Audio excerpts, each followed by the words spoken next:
ఓసారి రుక్మిణీదేవి ఇచ్చిన వేడివేడి పాలను తాగి శ్రీకృష్ణుడు ఒక్కసారిగా హే రాధే అని అన్నాడు.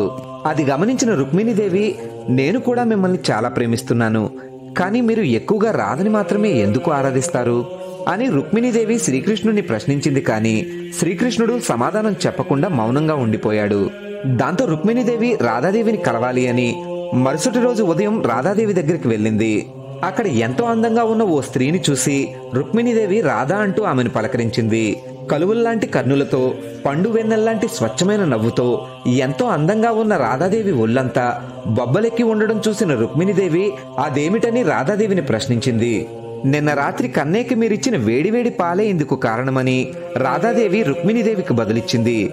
దాంతో శ్రీకృష్ణుడి హృదయంలోనే రాధాదేవి ఉంటుందని, వారు ఇద్దరుగా ఉన్న ఒక్కటే అని అర్థమైన రుక్మిణీదేవికి తెలియకుండానే కంట్లోంచి నీళ్లు తిరిగాయి. జై శ్రీకృష్ణ.